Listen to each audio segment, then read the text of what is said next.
The house on Hollow Hill, it was a dare. A stupid, reckless dare.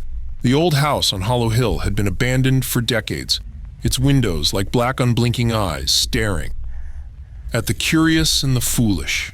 Rumors swirled about its history.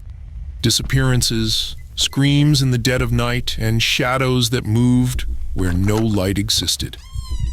Mia wasn't one to back down from a challenge, especially one issued by her younger brother, Tyler.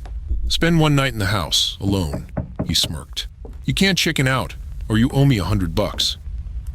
With her flashlight and sleeping bag, Mia crossed the overgrown path to the house, just as the sun dipped below the horizon.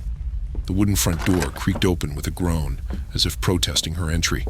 Inside, the air was cold, heavy with the scent of cheprot and something faintly metallic.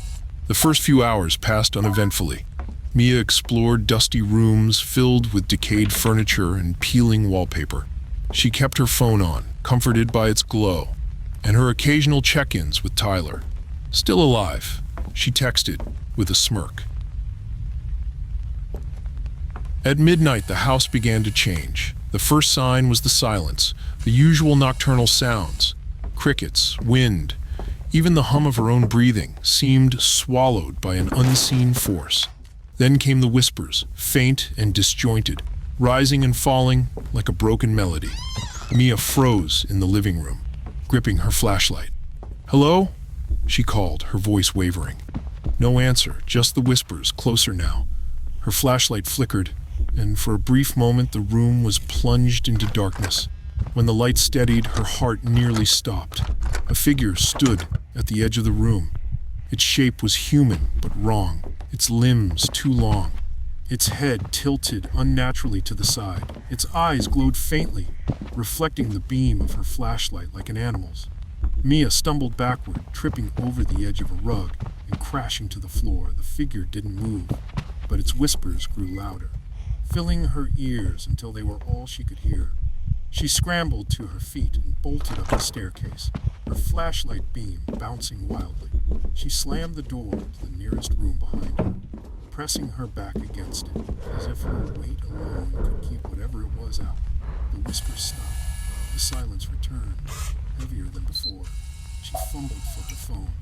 No signal, of course. Her breathing was ragged, her hands trembling, as she typed a message to Tyler. "I'm coming out. This place isn't right." Before she could press send, the phone buzzed in her hand. A message from Tyler appeared. "Who's that behind you?" Mia's blood turned to ice. Slowly she turned her head. The figure was there, inches from her face. Its glowing eyes piercing into hers. Its mouth opened impossibly wide, revealing rows of jagged teeth, and the whispers surged back, deafening and unbearable. The screen of Mia's phone went dark as her scream echoed through the house, swallowed by the endless night.